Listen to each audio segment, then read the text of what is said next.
Merci, bonjour à tous. Oui, on va effectivement parler de l'Allemagne, donc on va rentrer directement dans le vif du sujet. L'idée en fait, de ce webinaire, c'est de vous faire une présentation assez générale, du secteur de la santé qui est très, très vaste. Donc on va essayer d'aborder, dans sa globalité le marché, et ouais et surtout n'hésitez pas à poser des questions, sur toutes les slides, enfin et à m'interrompre, je répondrai avec plaisir parce que je c'est pas toujours très agréable de faire un monologue, donc il faut surtout pas hésiter. Et c'est beaucoup plus interactif et beaucoup plus intéressant aussi comme ça. Donc du coup, pour commencer, donc vous avez là une présentation en fait de l'Allemagne en général. Ce qui est important de savoir, à l'heure actuelle sur l'Allemagne, c'est que c'est un pays qui est un pays fédéral. Et donc très décentralisé et surtout, la différence aussi, c'est que, l'économie c'est pour ça que j'ai choisi cette carte en fait qui présente, une carte avec, les principaux, grandes entreprises, allemandes, ce qu'on appelle aussi le Mittelstand, donc des grandes ETI, PME allemandes qui font partie aussi de l'écosystème, allemand et qui sont très importants et comme vous pouvez le voir, c'est très, éparpillé sur le territoire et c'est pas du tout autour de Berlin, et donc la capitale est pas forcément, le centre de l'Allemagne qu'on on peut peut-être le retrouver un petit peu aussi en France. Et ça va être aussi valable, dans le secteur de la santé où en fait, les entreprises sont très localisées dans le sud de l'Allemagne et à l'ouest.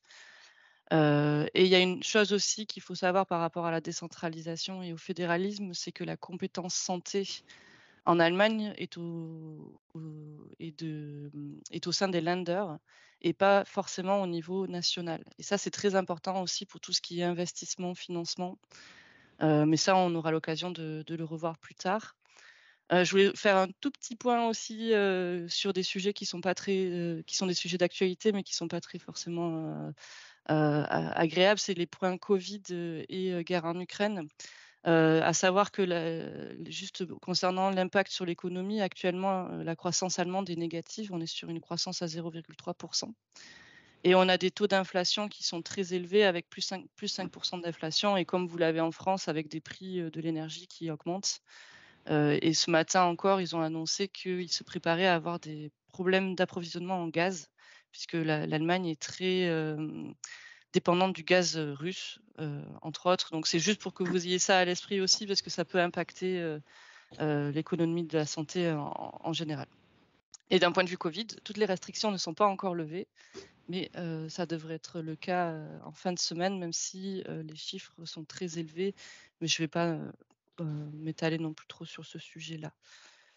Donc pour rentrer directement dans le vif du sujet concernant les infrastructures de santé, on commence par les hôpitaux. Donc vous avez 1 914 hôpitaux en Allemagne, donc c'est les chiffres de 2019. On est sur des tendances, où il y a de moins en moins d'hôpitaux. Il faut aussi noter que beaucoup, de personnes disent qu'il y a trop d'hôpitaux en Allemagne et que, il faudrait qu'il y en ait presque moitié moins. Donc ça, c'est vraiment, quelque chose qui est important, du côté des hôpitaux et une autre chose aussi, concernant le financement des hôpitaux, on est sur ce qu'on appelle un double financement. Vous avez à la fois un financement qui est, donc le financement de ce qu'on appelle les coûts de fonctionnement, qui va être, budgétisé chaque année et qui va être soutenu par l'assurance maladie, enfin par les assurances maladies. C'est ce qu'on appelle le système DRG et en fait, les hôpitaux font des calculs de budget qui permettent de prendre en charge leurs frais de fonctionnement et ensuite on a un deuxième fonctionnement qui est un 2 financement pardon, qui est un financement, d'investissement et celui-ci est pris en charge par les lenders, heu donc ce sont des investissements, donc tout ce qui est rénovation, création, de nouvelles structures, tout cela, c'est pris en charge par les plans hospitaliers qui sont, définis au niveau des lenders. Donc vous avez 16 plans hospitaliers différents avec, 16 orientations d'investissement différentes et ça, c'est vraiment important, au niveau de l'Allemagne, c'est-à-dire que vous allez avoir des financements qui vont varier de land en land. sachant que les plus gros financements sont dans les Landes, de Bavière, Bade-Württemberg et de Rhénanie du Nord-Westphalie, tout simplement parce que ce sont les Landes où il y a le plus d'hôpitaux et le plus de population aussi, donc c'est assez lié. À noter aussi, qu'en termes de gestion d'hôpitaux, alors on va parler de gestion publique, de gestion privée et de gestion associative. Ça ne change rien en fait dans l'accueil des patients, c'est purement de la gestion et on est sur une tendance, à la privatisation en fait des hôpitaux, enfin de la gestion des hôpitaux, avec des grands groupes, des grandes chaînes comme Helios, Sana ou Asclepios qui sont, les 3 plus grosses chaînes d'hôpitaux. À noter que certains, CHU, sont gérés par ces groupes. Par exemple, vous avez le CHU de Wuppertal qui est géré par la chaîne Helios. Donc ça veut bien dire qu'on est plutôt dans de la gestion, et il y a un petit faux ami, en allemand, quand vous voyez écrit clinique, ça ne veut pas forcément dire que c'est un hôpital privé. Donc voilà, ça c'est pour, que vous l'ayez à l'esprit quand vous voyez clinique, c'est plus, un établissement que lié à la gestion. Je me permets, Oui. juste une petite question, c'est Guirec là, Mmh. heu, quand vous dites, la gestion privée, est-ce que ça veut dire que les contrats qu'ont les professionnels qui y travaillent ont des contrats privés ou, ils ont des contrats, publics quand c'est des hôpitaux publics et que derrière c'est juste la gestion comme s'il y avait une sous-traitance de gestion? Alors il y a 2 cas de figure effectivement, il y a soit une sous-traitance de gestion, Mmh mh. soit ils ont des contrats privés, passés avec la chaîne privée. OK, d'accord. Donc c'est effectivement, par exemple pour les CHU, on est plutôt sur de la sous-traitance, Mmh mh. ceux qui sont gérés par le privé et sinon sur des hôpitaux privés classiques, alors généralement les hôpitaux privés sont plutôt des petits hôpitaux Mmh. et on retrouve beaucoup de chaînes, dans l'orthopédie parce que c'est ce qui, Ouais. rapporte le plus, hein, si je Mmh. enfin, pour parler, Oui, oui, non mais faut de le dire. façon cynique. Et du coup, eux, là, c'est vraiment des contrats passés avec la chaîne, enfin avec l'hôpital, de OK. façon privée. Ouais, merci. Mais et du coup, ça joue aussi sur les salaires effectivement et sur l'attractivité. Mmh. Parce qu'un des gros soucis, du monde hospitalier en Allemagne, mais c'est ce qu'on retrouve aussi en France, c'est, le manque de personnel. Et les d'ailleurs, ça fait partie, des lois actuelles et des priorités actuelles du gouvernement allemand, c'est de financer, les aides-soignantes, et les infirmières et essayer d'augmenter leur salaire. Au niveau public, mais en règle générale. Parce que, bah, ça a été mis en lumière, par la crise, du coronavirus, enfin crise Covid et donc voilà, ça fait partie effectivement des «gros soucis» entre guillemets actuels. Sachant qu'il y a une autre tendance en parlant de sous-traitance, dans l'hospitalier, c'est la tendance à l'externalisation, que ce soit des pharmacies hospitalières, mais aussi tout ce qui est labo d'analyse. Je crois qu'il y a des gens qui sont dans le diagnostic et du coup, il y a beaucoup de laboratoires d'analyse, privés comme, Synlab ou Sonic Healthcare qui gèrent, les laboratoires d'analyse, hospitaliers. Donc ça, c'est voilà, en fait, le but des hôpitaux à l'heure actuelle, c'est d'optimiser les coûts et de réduire leurs coûts pour pouvoir, se financer, sainement. Et quand, tout à l'heure vous précisiez qu'il y avait en tout cas je sais pas si c'est un consensus, mais en tout cas, un avis qui était de dire qu'il y avait trop d'établissements. Est-ce que c'est essentiellement lié à ces histoires de coûts ou il y a d'autres arguments derrière qui sont, apportés? Alors, il y a, effectivement, c'est lié au coût, c'est aussi lié au fait que beaucoup d'établissements sont vétustes, et donc le financement des rénovations coûte très, très cher, donc on revient Mmh. sur les coûts et c'est lié aussi au manque de personnel où ils estiment que s'il y avait moins d'hôpitaux, ils pourraient, regrouper un peu plus le personnel pour offrir une qualité de soins plus importante et enfin de meilleure qualité aussi. Ouais, OK, Donc merci. c'est surtout lié à ça. Est-ce qu'il y a une volonté aussi, Mélanie, de peut-être devenir, de se spécialiser, peut-être, certains hôpitaux, d'être plus spécialistes d'un domaine plutôt qu'un autre? Ouais, alors, il y a beaucoup comme je le disais, il y a beaucoup d'hôpitaux qui sont spécialisés en orthopédie. Mmh. Heu Et après, c'est surtout sur les petits hôpitaux de moins de 50 lits où là, on est vraiment sur de la spécialisation. Il y a de l'orthopédie, il y a aussi des hôpitaux qui se spécialisent dans tout ce qui est, prévention. Par exemple, la chaîne, Sana, la chaîne privée a beaucoup de centres de soins liés à la prévention, tout ce qui est cardiologie, neurologie, et cetera. Donc c'est surtout cette dynamique-là qu'on a dans le et aussi beaucoup, et ça c'est vraiment, en termes de spécialisation, dans tout ce qui est chirurgie viscérale, donc hernie, et cetera. Parce que ça, ce sont des besoins, croissants et c'est les opérations les plus pratiquées en Allemagne. Ok. J'ai d'autres questions, on va peut-être Oui, poursuivre. alors, après les hôpitaux, effectivement, il y a aussi, les maisons de retraite et les centres de rééducation. Alors là, on est sur des fonctionnements qui ressemblent fortement, aux hôpitaux.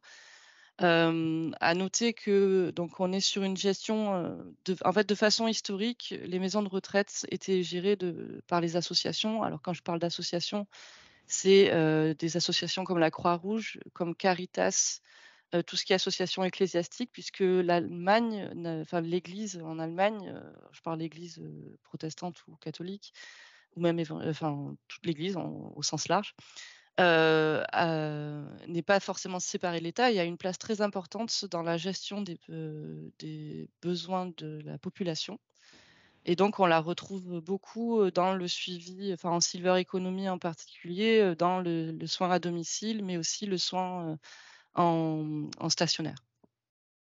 Donc c'est pour ça là que leur part est très importante. Il faut quand même noter que, tous les établissements, de soins de type maison de retraite et centre de rééducation ont tendance à se privatiser. Donc là, c'est ce qu'on dit aussi, c'est par rapport à de l'hyperspécialisation et parmi les grands groupes,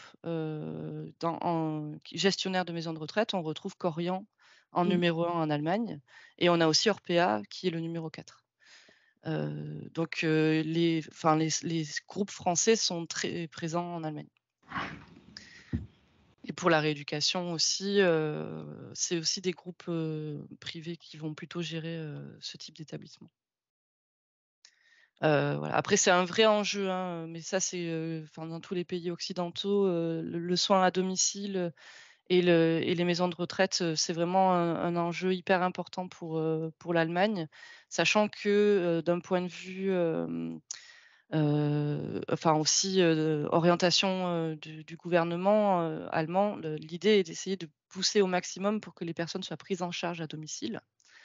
Et ensuite, pour les envoyer en maison de retraite et ce que j'ai pas précisé aussi, c'est que les maisons de retraite en Allemagne sont plus médicalisées qu'en France. Il y a un niveau de prise en charge médicale beaucoup plus importante. On est vraiment sur des équivalents EHPAD très médicalisés. Ouais. Avec du coup peut-être des besoins sur tout ce qui est matériel, équipement médical, Oui. qu'on ne retrouve pas, que vous n'avez pas forcément en totalité en Allemagne, du coup. C'est ça, il y a énormément de besoins en tout ce qui est aide technique, donc fauteuil roulant, déambulateur et cetera. Tout ce qui est aussi, de plus en plus, mais avec le développement des maladies chroniques, il y a beaucoup de besoins dans tout ce qui est suivi pour, le suivi de la démence, les maladies neurodégénératives et cetera, enfin tout ce qui est Alzheimer il y a beaucoup de recherches et aussi de besoins, dans ce domaine-là. Donc c'est vrai que là, il y a des vraies opportunités et puis après tout ce qui est, besoin en rééducation, kiné, et cetera, enfin tout ce qui est, matériel médical pour faciliter la rééducation. Et en formation également, parce que du coup, Et en formation. Sachant qu'après, il y a des besoins en formation, tout en sachant que pour pouvoir faire de la formation, il faut que ça se passe en allemand. Donc mais ça, je reviendrai, à la fin sur, les prérequis pour revenir en Allemagne. D'accord. Alors là, on est sur la partie donc effectivement pharmacie. On compte, un peu moins de 20 000 pharmacies en Allemagne avec, une densité de 23 pharmacies, pour 100 000 habitants. Donc la tendance est à une diminution du nombre de pharmacies.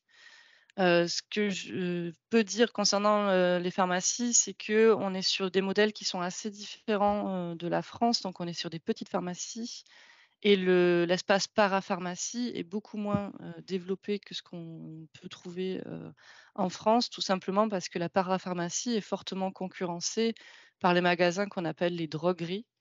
Qui sont des magasins, dédiés à l'hygiène de la personne et à l'hygiène de la maison et on trouve beaucoup, de produits type cosmétiques, mais aussi pas mal de produits OTC, donc de médicaments sans ordonnance et beaucoup de compléments alimentaires. Tout ce qui est nutrition, bien-être et cetera, on trouve beaucoup dans ces magasins-là, qui sont des magasins qui ont tendance à tirer, les prix vers le bas puisque l'Allemagne, c'est le pays du discount et ça se voit à tous les niveaux et aussi, dans ces domaines-là. Et donc, ce sont des magasins qui ont une autre fonction, et qui vont remplacer la parapharmacie. Enfin, si je peux dire comme ça et les 2 chaînes importantes, des drogueries, ce sont DM et Rossmann qui ont à peu près chacun 2 000 points de vente en Allemagne et qui représentent 97 du marché des drogueries. Et 87 pardon, pas 97. Donc voilà, ça c'est vraiment, pour, les gens qui sont dans la nutrition, les compléments alimentaires, c'est important d'avoir ça, en tête et effectivement la part des OTC est très importante en Allemagne. Il y a beaucoup d'automédication et une autre chose aussi, donc ce que j'ai pas précisé et ça fait partie aussi des réglementations. La pharmacie, il y a beaucoup de pharmacies de vente en ligne, qui est autorisée depuis 2003, donc c'est assez, «vieux» entre guillemets. Donc il y a des grandes chaînes, enfin des grosses marketplaces, pharmacies comme Doc Morris, qui appartient au groupe, Zur Rose, qui est un énorme groupe, avec, beaucoup d'entreprises qui font partie du groupe. Il y a Shop Apotheke, et en fait, il est possible maintenant on a ce qu'on appelle l'ordonnance, électronique. Il est possible d'envoyer, l'ordonnance électronique et d'envoyer à ces sites qui envoient après des médicaments, sur ordonnance. Donc la part du e-commerce, en fait, en médicaments est de plus en plus importante. En Allemagne, c'est presque 20 des parts de marché des pharmacies, donc c'est pas négligeable. Ouais, c'est très bien. Et pour autant, est-ce qu'il existe des chaînes de pharmacie? On a parlé de chaînes de droguerie, mais Alors, pharmacie. non, il n'y a pas de chaîne de pharmacie, tout simplement parce qu'il existe une loi, qui limite, le nombre de pharmacies pour un seul propriétaire. C'est-à-dire qu'un seul propriétaire peut avoir 4 pharmacies et il y aura pas de chaîne de pharmacie comme, Boots par exemple au Royaume-Uni. Par contre, il existe des coopératives de pharmacie, c'est-à-dire que ce sont des coopératives qui vont, regrouper les achats pour plusieurs pharmacies pour optimiser les coûts. Donc ces pharmacies vont s'approvisionner auprès de vont négocier la coopérative est en charge de négocier les contrats, à la fois avec les répartiteurs pharmaceutiques, comme, Alliance Healthcare ou, Sanacorp, ou GE et cetera, qui sont des gros répartiteurs pharmaceutiques. On en retrouve beaucoup qui sont en France et en Allemagne, donc voilà, il y a des coopératives, mais il n'y a pas de chaîne. Et on y trouve dans ces pharmacies, donc on disait, donc évidemment médicaments, mais Mais aussi, oui, on trouve des médicaments sans ordonnance et on trouve quand même aussi des compléments alimentaires et une petite part de cosmétiques, mais mais relativement faible. Sachant que sur la pharmacie, pour la cosmétique, mais c'est pas forcément le sujet, mais on retrouve plus de la dermocosmétique que de la cosmétique classique. OK. Voilà. Ouais, médecin. Concernant les médecins, alors là, c'est plus pour que vous ayez une vision en fait, des médecins en général, donc c'est tout médecin confondu, hein, généralistes et médecins spécialisés. On a un peu plus de 400 000 médecins en Allemagne. Pour, juste préciser concernant la carte, le bleu foncé, c'est, forcément il y a une forte concentration des médecins et plus on tend vers le bleu-gris et moins il y a de médecins. Donc on est sur une répartition qui est quand même il y a quelques déserts médicaux, notamment autour de Berlin, enfin dans le Brandenburg. Et c'est une tendance qui s'accroît aussi, il y a des gros problèmes de manque de médecins, et notamment de médecins généralistes. De plus en plus, dans ce qu'on appelle donc un ambulatoire. Il y a de moins enfin, après c'est les mêmes tendances qu'on retrouve en France, hein, avec, de moins en moins de médecins généralistes, ou, qui ont du mal à ouvrir des cabinets en dehors des villes. Et à noter une chose, c'est que concernant les cabinets médicaux tout confondus, on est à peu près sur 72 000 cabinets médicaux en Allemagne. Et il y a 2 types de cabinets médicaux. Il y a donc les cabinets médicaux classiques, on va dire, et puis il y a ce qu'on appelle les MVZ, pour pas le je vais le dire en français, qui sont en fait des gros cabinets qui vont regrouper plusieurs, médecins. Et cette tendance de gros cabinets qui comptent entre 5 et 6 médecins, c'est ce qu'il y a de plus en plus en Allemagne. Donc ça permet en fait, ça leur permet encore une fois, c'est très allemand, d'optimiser les coûts et de pouvoir faire des achats globaux, sur, tout ce qui est consommable et cetera. Et en fait, comme ça, le patient, quand il va chez le médecin, il va voir son généraliste, mais il peut à côté aller voir aussi les spécialistes.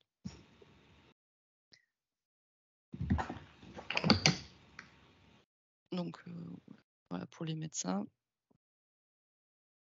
Alors le système de santé en Allemagne, ça c'est vraiment un gros morceau et pour le coup, c'est vraiment, assez différent de ce qui se fait en France. Il faut noter qu'il y a 2 systèmes de santé qui fonctionnent en parallèle. Il y a un système qu'on va dire public, et un système qu'on va dire privé, pour vraiment simplifier les choses parce que sinon c'est très complexe. Dans le système dit public, on compte 97 caisses d'assurance maladie différentes et c'est bien des caisses d'assurance maladie, ce ne sont pas des mutuelles, ce sont des caisses d'assurance maladie. Ce qui veut dire qu'il y a 97 possibilités, de remboursement. Alors heureusement, il existe un catalogue commun minimal, sur toutes ces caisses. Donc mais ça je vais en parler après pour le remboursement, ça permet de faciliter les choses pour notamment les fabricants de dispositifs médicaux. Sur ces caisses d'assurance maladie, en fait, c'est comme en France, c'est de la contribution, sur le salaire, hein, pour le financement.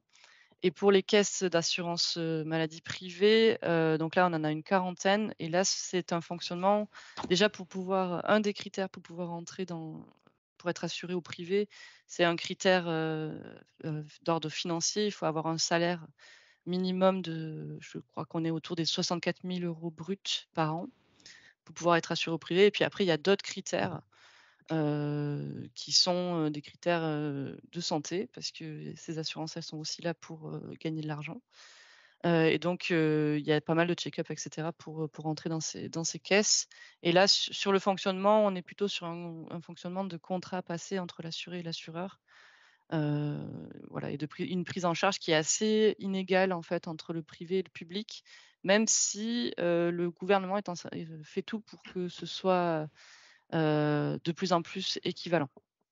Mais il y a des prises en charge et notamment des remboursements qui sont supérieurs dans le privé, par rapport au public.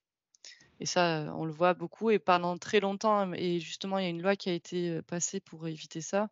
Pendant très longtemps, les assurés au privé étaient prioritaires sur les assurés au public, ce qui créait des grosses inégalités ne serait-ce que, par exemple, pour prendre, un rendez-vous chez le médecin, une des premières questions qui est posée, enfin, c'est même pas une, c'est la première question qui est posée quand on appelle un médecin, c'est: «À quelle assurance on est assuré?» Et du coup, ça peut jouer sur le délai, de la prise de rendez-vous. Donc voilà, ça fait partie, des petits plaisirs allemands. Hem, Juste pour vous montrer effectivement, bon, sur, les caisses publiques, les caisses d'assurance maladie publiques, en fait, il y a toute une différence, il y a des regroupements de caisses d'assurance maladie publique. Juste pour faire un petit focus sur ce qu'on appelle les BKK. En fait, les BKK, ce sont des caisses d'assurance maladie qui sont gérées par des entreprises. Bon, ce sont toutes des entreprises privées, mais les BKK, ce sont plutôt des entreprises. Par exemple, vous avez Siemens, Audi, Mercedes qui ont leur propre caisse d'assurance maladie. Enfin voilà, c'est pour ça que ce sont des BKK. Donc quand on travaille chez Siemens, on peut être assuré, directement par, son employeur Siemens, qui est une caisse d'assurance maladie publique. Et une chose à préciser aussi, c'est que c'est l'assuré, donc c'est l'assuré qui choisit sa caisse d'assurance maladie. Ce qui veut dire que les caisses d'assurance maladie sont en concurrence les unes, avec les autres Et donc c'est pour ça les catalogues de remboursement peuvent varier. Certaines assurances peuvent prendre en charge des choses qui ne sont pas au catalogue minimum, pour attirer des nouveaux assurés. Donc voilà, c'est tout, ouais.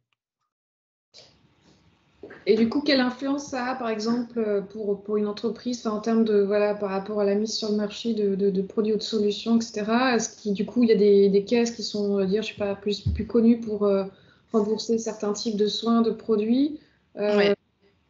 Alors effectivement, alors c'est les caisses du coup, les caisses d'assurance maladie, elles ont une influence très forte sur le système de santé. Il y en a et surtout effectivement dans tout ce qui elles ont un très fort impact dans tout ce qui est, digitalisation notamment.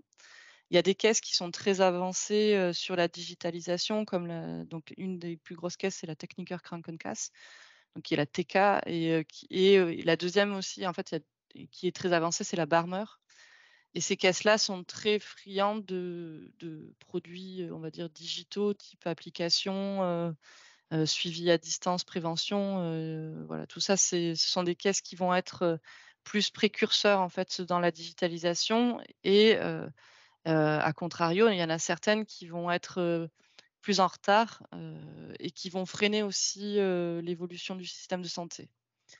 Là, on a vu sur il y a on le l'a vu sur la digitalisation, elles étaient très réfractaires aux dossiers patients informatisés, à la carte électronique. C'est pour ça que ça a pris un petit peu de temps.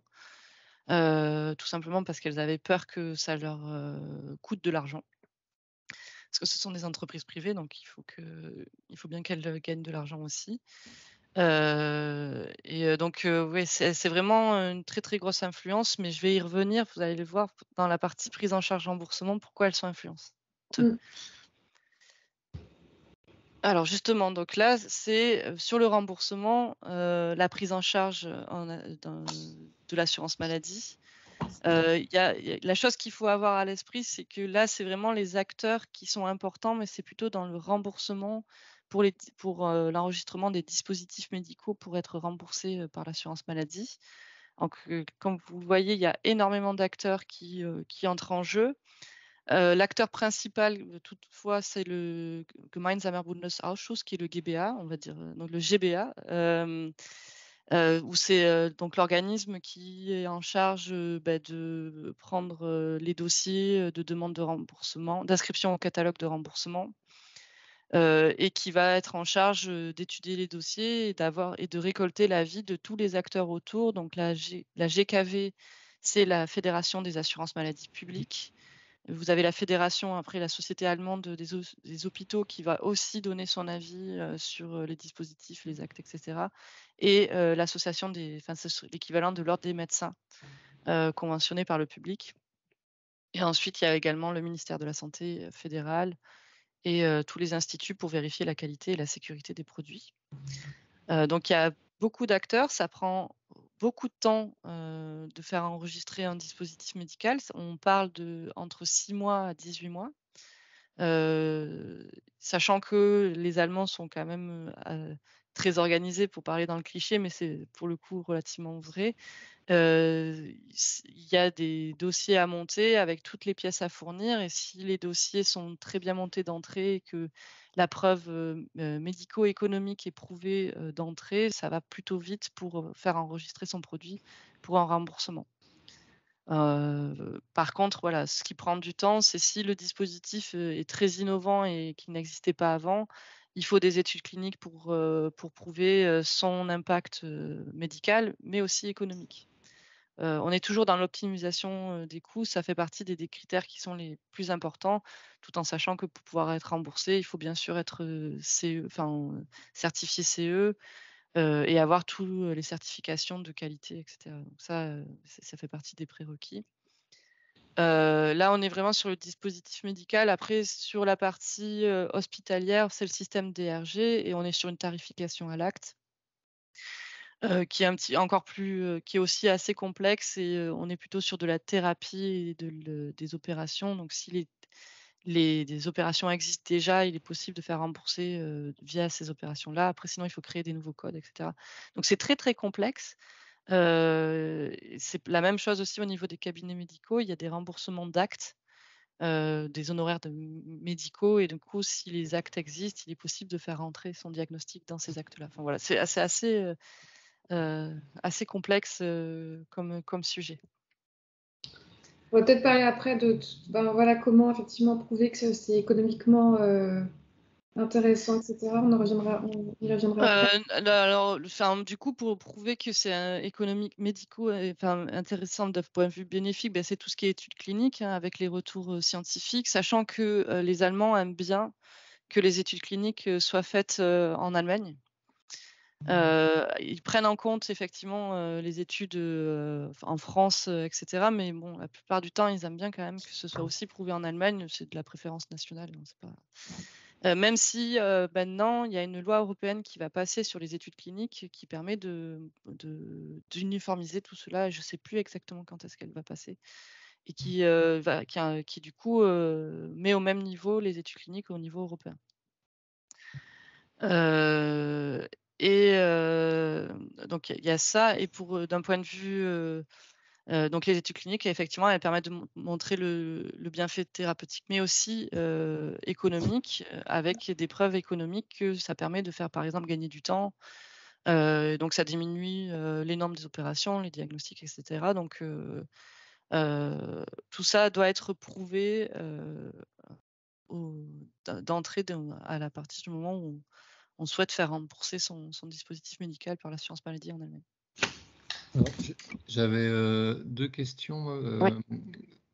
J'ai du mal à voir ce qui est en fin de compte l'équivalent de la HAS. J'ai l'impression que c'est réparti en plusieurs entités.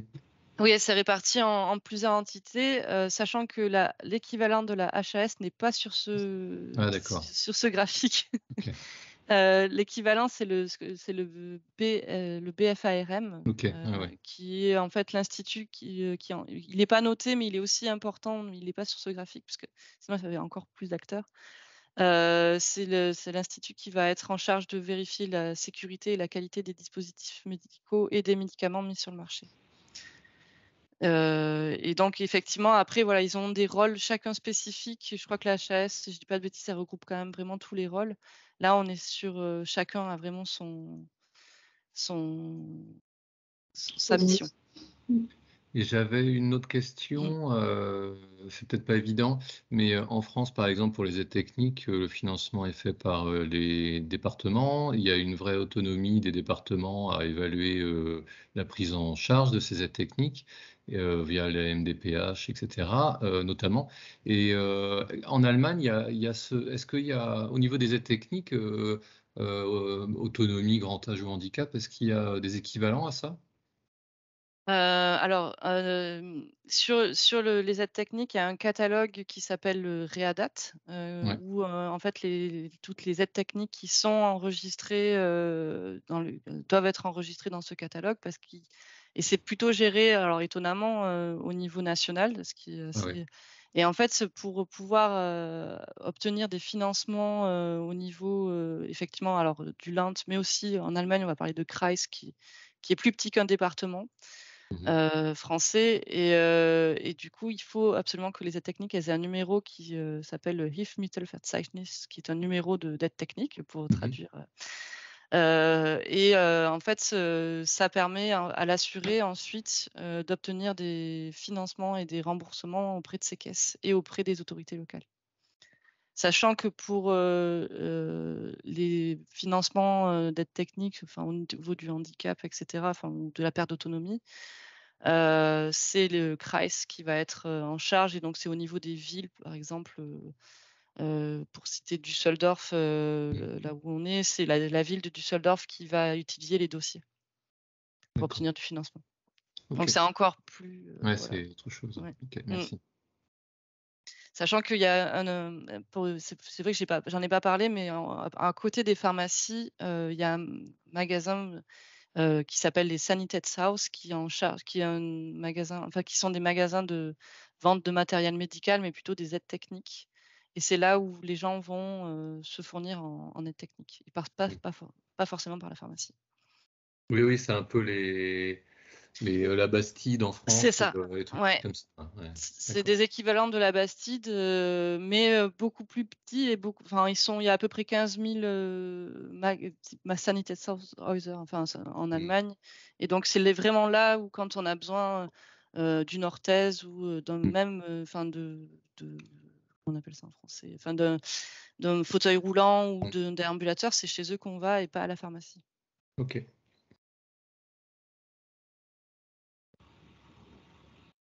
Euh, alors, du coup, je vais juste parler aussi rapidement. Juste une chose d'un point de vue coût, pour se faire enregistrer au remboursement. Alors, tous les coûts il n'y a pas de frais d'inscription pour demander un remboursement. Par contre, si vous êtes suivi par un cabinet de conseil spécialisé dans le remboursement, là, ça peut, voilà, il faut aussi prendre en compte des coûts qui peuvent aller jusqu'à 10 000 € pour les suivis, le montage des dossiers, etc. Parce que il y a des cabinets, pour en citer 3, il y a BO Berlin, Krems Consulting et AIM qui sont spécialisés dans le remboursement, qui sont très bien, et qui vous permettent, parce que c'est quand même tous ces dossiers-là, et il faut le préciser, doivent être en allemand, pas les preuves scientifiques, mais en tout cas, tous les dossiers administratifs doivent être en allemand. Et du coup, alors je sais qu'il y a eu beaucoup de communication autour du processus DIGA en Allemagne, qui est un processus de remboursement accéléré, qui, avec du recul maintenant, parce que ça fait 2 ans qu'il a été lancé, finalement pas un si grand succès que ça, puisque assez complexe. Donc c'est le processus pour rembourser des applications mobiles qui sont des dispositifs médicaux, pour permettre le suivi à domicile, en fait, des patients. Donc c'est les patients qui sont les utilisateurs, et les médecins ou les établissements peuvent prescrire ces applications pour pouvoir suivre leurs patients à distance et voir l'évolution. C'est un processus raccourci d'accès au remboursement, où ils comptent 3 mois pour avoir le dossier et être inscrit, etc. Sachant que pour être une DIGA, il y a quand même un dossier. Je crois que le document, il fait plus de 100 pages et il faut répondre à toutes les cases. Et une fois que toutes les cases sont remplies, là, on rentre dans une phase sur 1 an de test. Donc pendant 1 an, le produit est remboursé, mais il est aussi en test. Et si au bout de ces 1 an, les preuves médico-économiques ne sont pas prouvées, ne sont pas apportées, à ce moment-là, l'application ne sera plus remboursée. Du coup, c'est un processus rapide, mais qui, au final, là, il y a une quarantaine de DIGA qui ont été approuvés en l'espace de 2 ans. Et finalement, pour l'instant, les conclusions ne sont pas très positives, et parce qu'il y a un problème aussi au niveau des médecins qui ne sont pas forcément informés des DIGA qui sont acceptés. Et donc, il y a tout un process qui met plus de temps à se mettre en place finalement. Et aussi la technicité pour être approuvé DIGA, où tout doit être. Alors, ça peut être en anglais, mais nous, de ce qu'on nous a dit, c'est que le comité scientifique qui est en charge d'approuver les DIGA, finalement, préfère que ce soit en allemand. Donc c'est quand même des choses importantes. C'est ouvert au niveau international, c'est pas réservé qu'aux sociétés allemandes. Mais dans la pratique, pour l'instant, il y a quasiment que des sociétés allemandes qui sont DIGA. Du coup, de par la faible appropriation de toutes ces applications, au final, on voit que dans le fonctionnement, c'est difficile, mais qu'en plus, vu qu'il y en a peu, on ne peut pas tellement évaluer, même en termes de bénéfices, quoi. C'est ça, oui, c'est ça. Ils ont énormément de mal à évaluer quel est le réel bénéfice sur la santé Mhm. publique, en fait. Ouais, ok. Il y a eu, je crois, ils parlent de 40 000 prescriptions en 2 ans, ce qui n'est pas énorme. Ouais, ok. Qui va peut-être tendre à évoluer, enfin on en parlera après, par rapport Oui, aussi aux nouvelles priorités concernant la santé notamment. Mais... c'est ça. C'est ça. Je vais revenir après sur toutes les incentives et tout ce que fait le gouvernement pour pousser un peu plus la digitalisation et tout ce qui est e-santé. Mm. Donc là, c'est vraiment le programme phare de remboursement, parce que là, je parle de DIGA, mais ils sont en train de l'élargir aussi. Donc la DIGA, c'est le patient chez lui avec son médecin, et ils sont en train de l'élargir aux soins à domicile et avec le soignant, ce qu'ils appellent la DIPA. Donc c'est vraiment pour tous les soignants avec les médecins et leurs patients. Donc ils rajoutent un intermédiaire au milieu. Donc voilà, ils sont aussi en train d'élargir la DIGA à pas que seulement l'application chez le particulier. Oui, en incluant le paramédical notamment, c'est ça? Voilà, ouais. Tout ce qui est kiné, soins à domicile, etc. Donc, Catel, Non, je te laisse poursuivre parce que OK. faut qu'on avance de toute façon. Ouais. Alors d'un point de vue là, vraiment sur la partie économie de santé au sens large, donc c'est vraiment pour avoir une vision du secteur santé au sens large. Donc il y a plus de 50% en fait de l'économie de la santé qui est réalisée par ce qu'on appelle les soins médicaux. Donc c'est tout ce qui est établissement de soins, les hôpitaux, les cabinets médicaux, les kinés, les maisons de retraite, etc. Donc là, c'est vraiment cette économie-là qui est principale dans l'économie de la santé. Et ensuite, on a 2 autres secteurs. On a l'industrie de la santé. Alors quand on parle d'industrie de la santé, c'est tout ce qui est industrie pharmaceutique, industrie medtech, la e-santé maintenant et industrie du diagnostic et biotechnologie. Et après, l'autre quart, c'est l'industrie, tout ce qu'on appelle les autres secteurs. Donc ça va être plutôt la santé au sens large, bien-être, tout ce qui est consulting et aussi l'économie gérée par les assurances maladie. Du coup, le secteur de la santé, c'est quand même un très gros secteur, hein, c'est presque 12% du PIB allemand, donc c'est un secteur qui est très important pour l'Allemagne et qui est très regardé et qui représente un peu moins de 10% des exportations allemandes aussi. Donc c'est des secteurs qui sont très tournés vers l'exportation, mais l'économie allemande est très tournée vers l'exportation et on va revenir un petit peu après. Ça aussi un peu un des soucis à l'heure actuelle, justement, c'est le fait d'être très tourné vers l'exportation. Et de plus en plus, ils importent aussi pas mal dans ce domaine.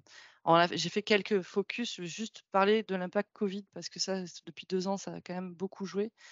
L'économie de la santé, elle a il y a des secteurs, certains secteurs, notamment le diagnostic, qui a explosé ou tout ce qui est biotechnologie pharmaceutique, mais ça n'a pas non plus permis de stabiliser l'économie. On a quand même un recul de l'économie de la santé de presque 4%. Et donc ça, ça a vraiment impacté fortement le secteur. Heu et aussi, on a un recul des exportations et c'est surtout ça qui a fait beaucoup de mal à l'économie allemande. C'est qu'ils ont pendant presque surtout en 2020, mais aussi un petit peu en 2021, ils ont beaucoup moins exporté que ce qu'ils faisaient avant, mais du fait de la crise covid. Et aussi, ce qui a été mis en avant, hein, c'est les problèmes structurels, ce que je disais plus tôt concernant l'hospitalier avec du manque de personnel, des problèmes aussi d'équipement, des problèmes de financement, et aussi la mise en avant du manque, des problèmes d'approvisionnement puisque l'Allemagne a été aussi très dépendante à la fois de l'Asie, pour tout ce qui était consommable, dispositifs médicaux et aussi au niveau pharmaceutique, avec, par exemple pour les molécules, pour certains médicaments, mais ça a été les mêmes problèmes, qu'il y a eu en France. Il y a un des points positifs, mine de rien, dans ce domaine-là, c'est aussi, l'accélération de la digitalisation parce qu'avant 2020, il faut savoir que l'Allemagne était très en retard dans tout ce qui était digitalisation, infrastructure télématique, et cetera. Les hôpitaux, ils utilisent encore le fax, pour dire aussi, qu'il y a quand même, il y a encore des retards, dans ce domaine-là. Mais voilà, ça a été accéléré avec une prise de conscience aussi au niveau, national et aussi au niveau des lenders et donc une accélération à la fois la télémédecine, mais tout ce qui est aussi système IT, facilitation d'accès, aux soins, et cetera. Hem, alors, j'ai fait un petit focus sur la medtech, qui est un très gros secteur, en Allemagne. avec des gros acteurs comme Dräger ou Siemens ou encore B. Braun, qui sont voilà, des fers de lance du medtech en Allemagne. C'est une économie qui est aussi très tournée vers l'exportation.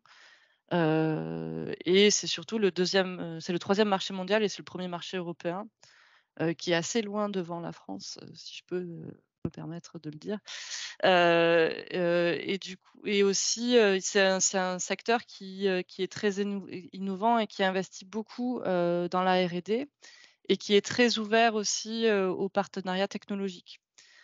Souvent, pour pouvoir, entrer dans le secteur medtech, on recommande de regarder aussi, des partenaires, de faire des partenariats technologiques ou des partenariats de cross-selling, avec des partenaires allemands qui sont déjà présents dans le pays et qui sont aussi très ouverts à intégrer des technologies extérieures, pour, être de plus en plus innovants. Il y a aussi, j'en ai parlé un petit peu rapidement concernant l'industrie du diagnostic. Il y a une forte industrie du diagnostic qui est à cheval entre la medtech et la biotech et pharma. Tout dépend en fait, du diagnostic. Et pour le chiffre, le diagnostic, c'est plus 25 en 2020, mais ce qui est fortement poussé par les tests, Covid, et surtout, il y a eu un développement quand même aussi, des tests, en POS. Donc et en point of care. Donc c'est aussi un segment qui est très dynamique. Hem Juste, je vais venir après sur, là, c'est plus pour montrer, d'un point de vue, répartition et écosystème allemand en medtech, et d'un point de vue aussi spécialisation et opportunité. Je vous le fais en même temps, j'anticipe les questions. Donc, on est, donc, les lenders là où il y a la plus forte économie, la plus forte concentration de sociétés medtech, ce sont, les lenders du Sud, la Bavière et le Bade-Württemberg. Il y a également, la Rhénanie du Nord-Westphalie, la Hesse, donc la région autour de Francfort et Hambourg, enfin la région autour de Hambourg, où on retrouve notamment des sociétés comme Dräger, et qui sont aussi, et qui innovent énormément. D'un point de vue, opportunité et aussi orientation à l'heure actuelle, de la recherche en medtech, entre autres, il y a beaucoup de recherches dans tout ce qui est orthopédie. Une des grosses sociétés, que j'ai pas citées, mais qui fait énormément de recherches dans tout ce qui est orthèse, orthopédie, c'est, Ottobock, qui fait aussi, des exosquelettes, des choses comme ça et qui est, une très, très grosse société, maintenant qui devient mondiale.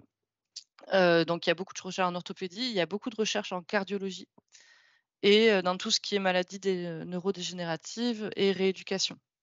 Donc ce sont ces segments-là qui sont les plus en avance en fait dans la medtech et il y a aussi une grosse industrie de l'imagerie médicale avec, de l'utilisation de l'intelligence artificielle.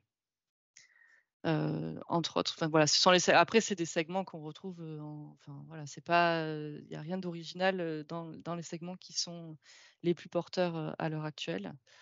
Hem, donc voilà, enfin pour la medtech, on est sur ça et une chose que j'ai pas dit, mais qui était sur la slide précédente, c'est qu'on est sur des entreprises qui sont majoritairement des entreprises de moins de 100 employés. Donc on est sur des petites entreprises, mais qui sont très innovantes et qui sont toujours à la recherche de partenariats. Donc c'est vrai qu'il faut pas vouloir tout quand on vient en Allemagne, on a toujours tendance à vouloir aller voir les gros.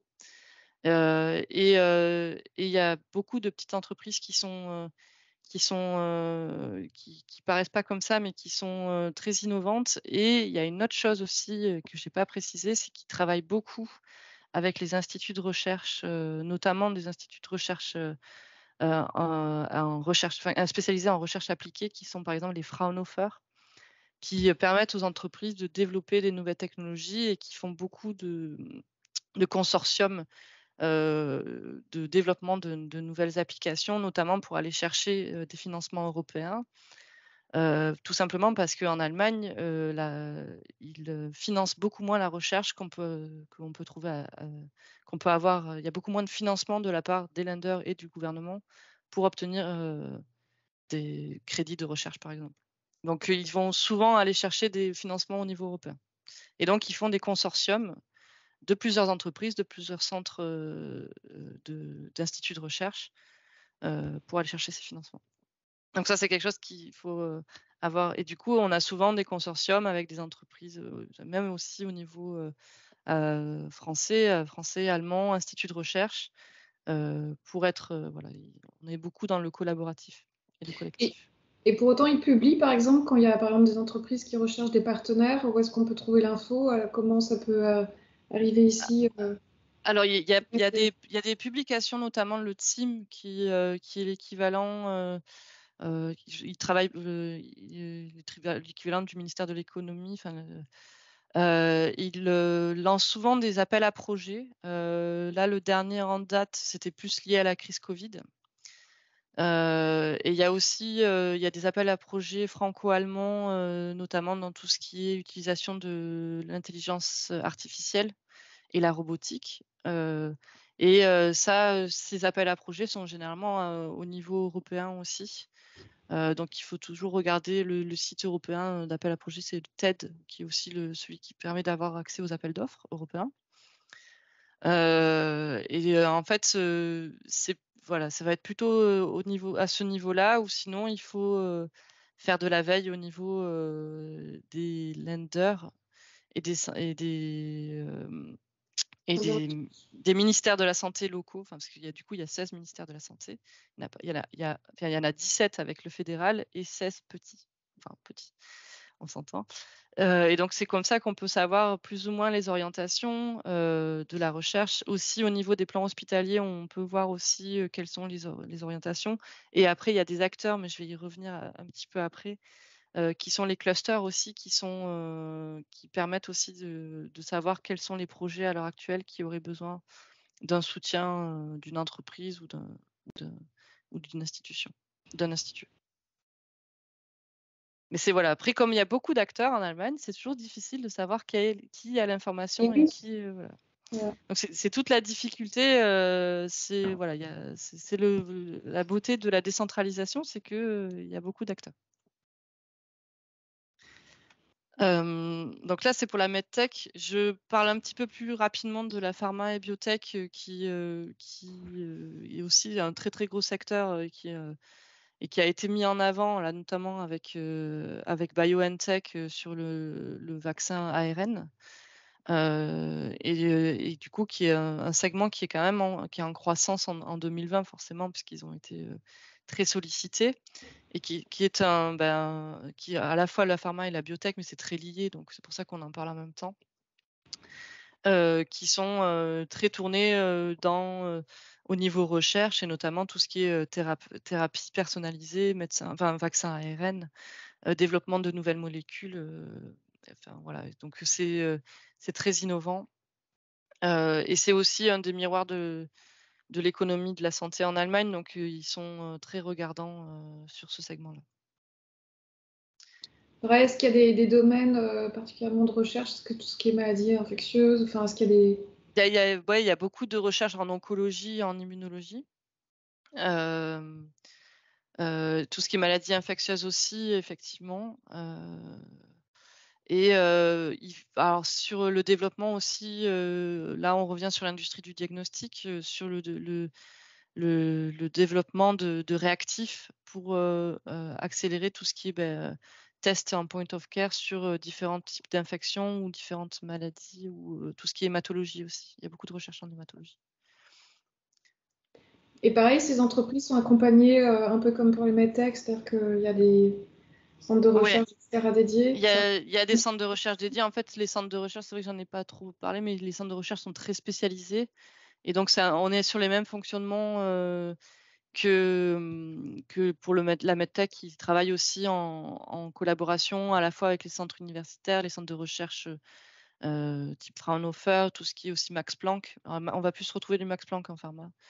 Et voilà, ils travaillent en consortium aussi, entre les biotech, les gros groupes pharma, les labos pharma et les CRO. En fait, en Allemagne, très vite, on voit que c'est très tentaculaire. On parle souvent de pieuvre. En fait, on a un gros acteur au milieu, mais on s'aperçoit qu'il y a beaucoup d'électrons autour. Et il y a aussi des clusters qui regroupent toute cette industrie. Et c'est autant, pareil, des entreprises qui recherchent des partenariats techno, avec des Oui, sociétés étrangères, c'est oui. des Alors, plus petits comme là. alors ils vont rechercher des partenariats techno. Après, tout ce qui est sous-traitant, c'est toujours un petit peu plus complexe. Ils aiment bien quand même travailler entre eux, et c'est valable aussi pour la medtech. Par contre, ils sont toujours très pragmatiques et donc si ils ont besoin d'une compétence qui n'existe pas, ils vont aller la chercher à l'étranger. Donc ils sont pas fermés en fait à faire. C'est pour ça que c'est intéressant de ce point de vue-là, c'est qu'ils sont toujours ouverts à faire du partenariat technologique si la compétence est différenciante et qu'ils ne l'ont pas chez un partenaire actuel. Donc et donc ça, enfin voilà, c'est très important pour entrer sur le marché allemand. Ok. Alors, du côté de la santé digitale. Alors après, la santé digitale, c'est très vaste, hein. Il y a à la fois tout ce qu'on appelle la santé mobile avec les applications mobiles, mais il y a aussi tout ce qui est IT, télématique, structure informatique, protection des données. Enfin, c'est un secteur qui se développe énormément. On parle aussi de tout ce qui est télémédecine. Et c'est un segment qui a explosé avec la crise, mais pas autant que ce qui était anticipé, puisqu'il y a quand même beaucoup de freins qui sont surtout des freins techniques maintenant, pas forcément d'acceptance, puisque les infrastructures étaient pas forcément très développées pour pouvoir avoir une connexion suffisante, par exemple. Et c'est pour ça qu'il y a de nombreuses lois allemandes qui ont été votées ces dernières années. La première, ça a été la loi E-Health-Gesetz, qui est la loi de la e-santé, qui a mis en place tout ce qui est carte électronique, dossier patient informatisé, et aussi les prérequis pour la mise en place de télématiques communes entre tous les établissements de soins, les cabinets médicaux et personnels soignants. Donc cette loi, elle a été votée en 2016. Et donc maintenant, elle a mis en place aussi des délais de mise en place d'infrastructures. Et là, les délais sont en train d'arriver.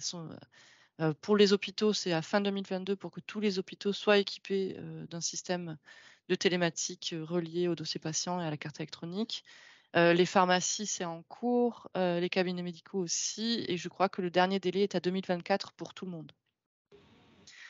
Donc c'est vraiment, ils sont en train de mettre en place la structure IT et ils ont la loi qui en a découlé aussi et qui date de l'année dernière, c'est la loi donc la KH7G, qui est la loi sur les hôpitaux du futur en traduction française, et où là ils ont annoncé qu'ils mettaient à disposition notamment des hôpitaux.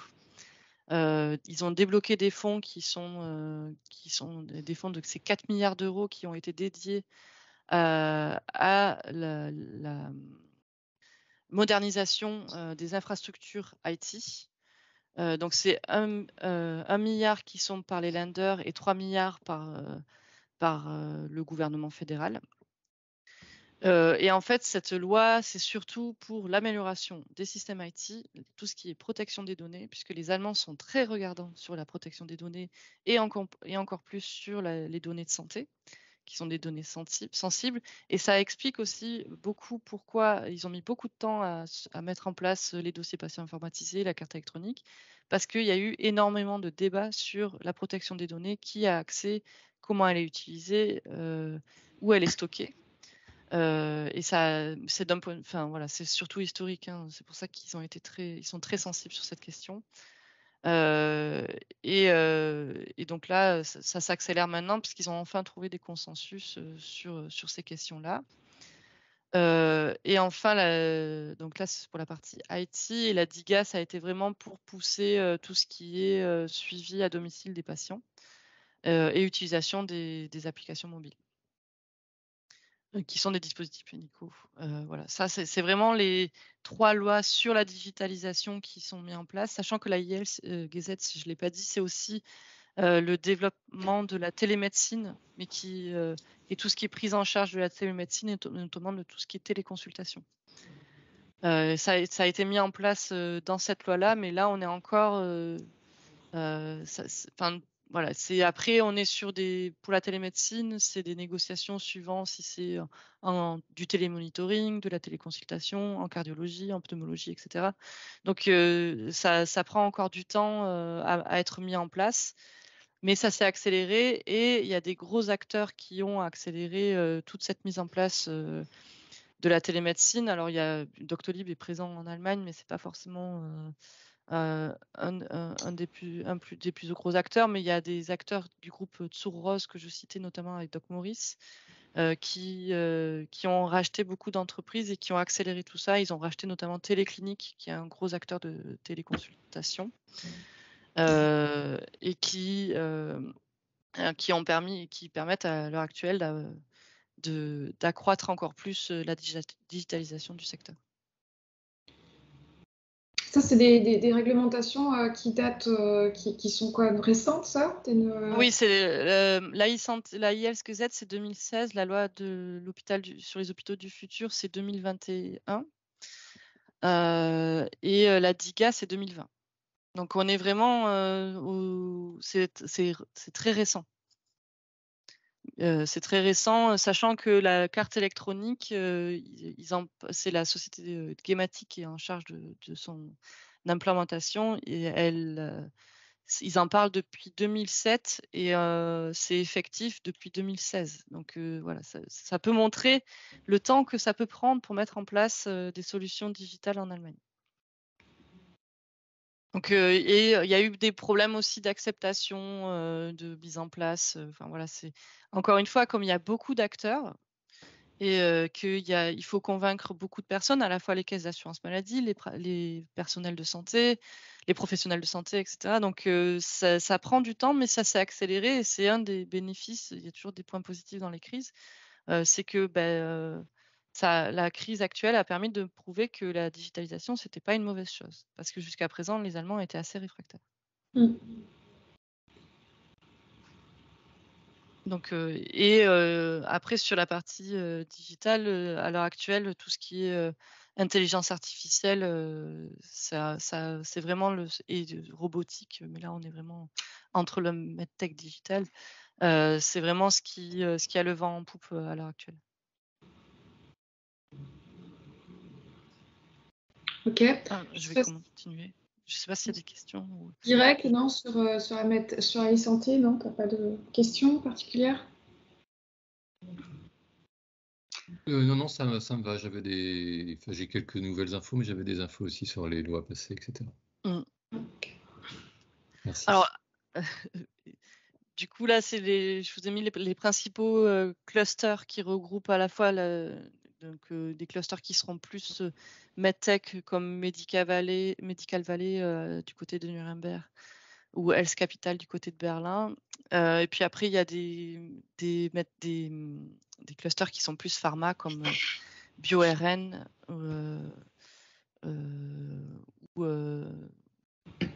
le cluster en BioM en Bavière qui va regrouper l'industrie pharmaceutique et l'industrie medtech.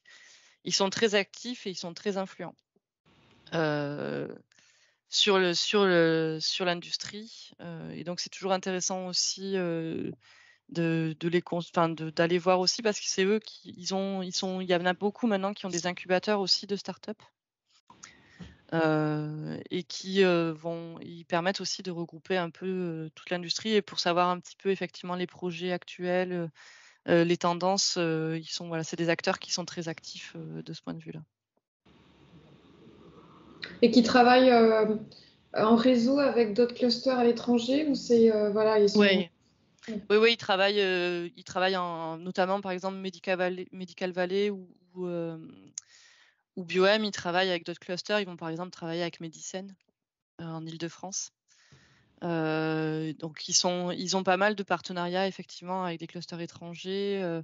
Ils font eux aussi, certains font de l'accompagnement d'entreprises étrangères qui veulent s'implanter en Allemagne. Donc voilà, c'est vraiment des acteurs assez enfin voilà, qui permettent de connaître les tendances et de dynamiser aussi Des bons traits d'union, quoi. Ouais. Ok. Alors au niveau des opportunités, alors après j'en ai déjà un petit peu parlé en parlant de la medtech surtout. On en a parlé aussi d'un point de vue effectivement aide technique où il y a une grosse demande, d'un point de vue c'est plutôt au niveau de la santé publique et au niveau des tendances actuelles avec le vieillissement de la population, le développement des maladies chroniques. Il y a un gros plan par exemple, qui a été mis en place par le gouvernement qui est le plan diabète. Donc il y a beaucoup de développement, et de besoins autour, de la prise en charge du diabète, de la prévention, du diabète et aussi de la prévention autour de l'obésité. Donc ça, voilà, ce sont des choses qui sont, mises en avant et il y a beaucoup de besoins donc en neurologie, en cardiologie, qui sont dus, en grande partie par, ce que je disais, les enjeux de santé publique.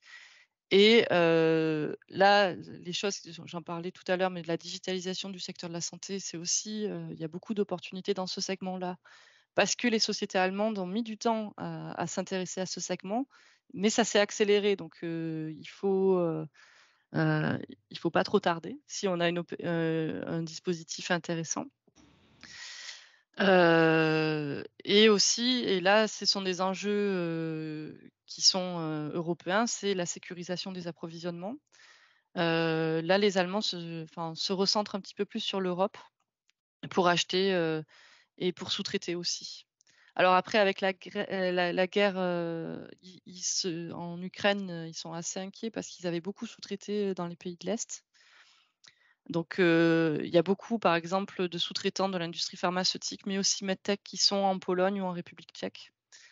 Et donc c'est vrai que là, il est possible, je dis bien avec des gros guillemets, il est possible qu'ils se recentrent aussi sur d'autres pays, et notamment la France, pour sécuriser leur approvisionnement, mais aussi leur sous-traitance.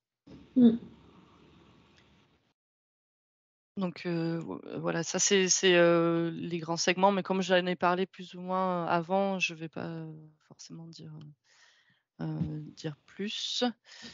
Et pour finir, sur la pratique des affaires, ça c'est toujours le petit côté un petit peu, on le dit toujours, mais c'est important. C'est vrai que les Allemands, enfin l'Allemagne, c'est un pays voisin, mais culturellement, c'est très différent.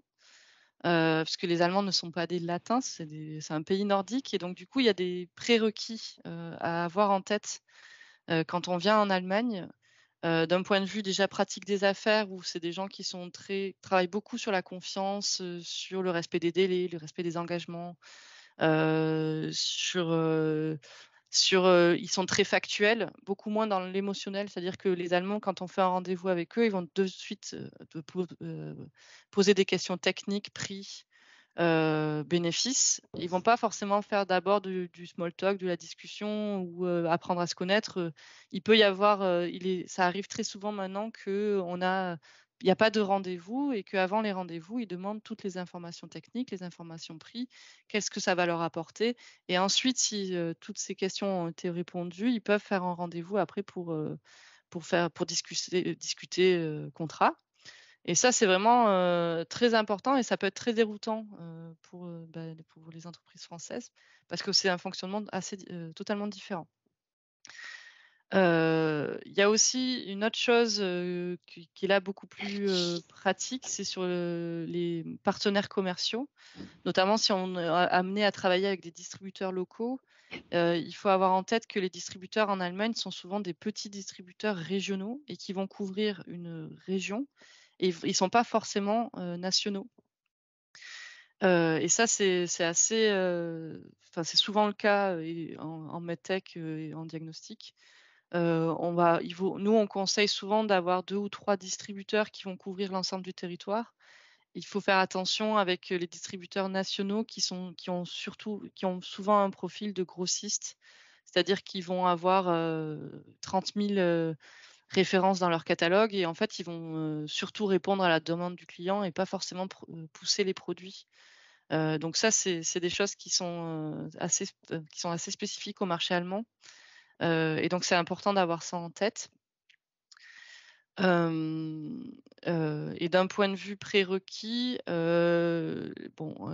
est important de parler anglais à minima. Ça, c'est comme tout marché export. Après, il faut savoir que l'allemand est quand même important et c'est toujours un plus.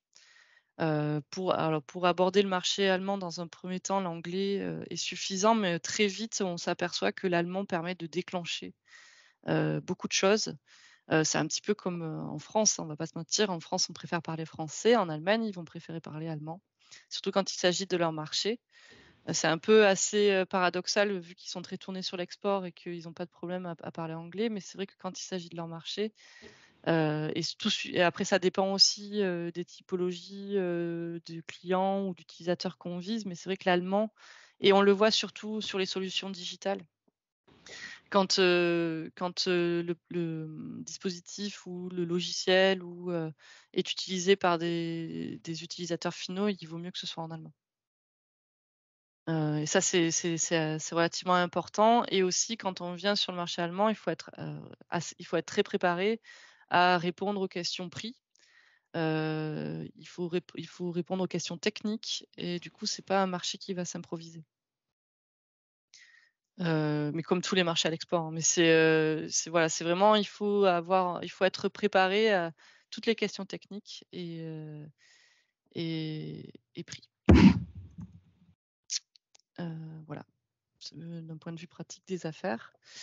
Et après, d'un point de vue salon, donc nous, Business France, on organise des pavillons France sur 2 salons en particulier cette année, qui sont Analytica, qui a lieu fin juin à Munich, qui est le salon des techniques de laboratoire. Donc si vous êtes intéressé, on a un pavillon France sur ce salon-là. Et ensuite, on a aussi le salon Medica, qui est le plus gros salon des dispositifs médicaux, qui a lieu mi-novembre, où on a aussi un pavillon France, à savoir que sur ces pavillons, on organise des événements de networking. On fait aussi de la mise en relation avec des potentiels acheteurs. On a des ateliers de formation aussi sur le marché, etc. Et pour 2023, on a aussi, nous, au sein du bureau, un programme dédié qui est le Francesca Booster Germany, qui est un programme d'accélération, d'accompagnement sur le marché, qui se déroule en 2 grosses parties. Une partie qui est plutôt diagnostic, étude de marché personnalisée, pour vraiment avoir en tête votre marché, le fonctionnement sur votre marché, votre segment. Et ensuite, une partie plus prospection sur 7 mois, où là, on vous aide, on travaille ensemble, et nous, on vous aide à trouver des potentiels partenaires, à la fois commerciaux, mais aussi de recherche, etc. Et compréhension du marché. Et compréhension du marché. Voilà. Juste, je vais revenir sur le Medica, parce que ça, c'est aussi un des pavillons France avec un collectif Bretagne qui est proposé donc, par la région via BCI. Donc, l'offre, elle est publiée sur le site de BCI. C'est en collaboration, ce sera à volonté, c'est vraiment présenter en fait la filière santé Grand Ouest. Donc là, en collaboration toujours avec BSB, bien sûr, et puis Atlampol Biothérapie pour les Pays de Loire. Donc, l'idée, c'est d'amener un maximum d'entreprises bretonnes et donc Pays de Loire, pour le coup, sur le Medica. Les inscriptions sont vertes jusqu'au 15 mai. Vous pouvez vous inscrire, en tout cas, sur le site de BCI. C'est éligible aux aides régionales, plus le chèque relance export qui a été prolongé, chose non négligeable, puisque ça, voilà. Et qui peut être aussi, on donnera l'opportunité, donc pour ceux qui exposent, de pouvoir aussi rester un peu plus longtemps et à la découverte de l'écosystème et des acteurs, d'avoir des rencontres plus personnalisées, on va dire, sur le marché allemand, via aussi un programme, une mission collective là, qu'on compte proposer avec toujours BSB et Atlampol Biothérapie. Donc, en tout cas, n'hésitez pas à revenir vers nous pour ce salon. On est vraiment en lien tous là-dessus, et l'idée, c'est vraiment de vous aider à faciliter, baliser le chemin et vous permettre de bien comprendre ce marché allemand et d'y faire, de vous développer.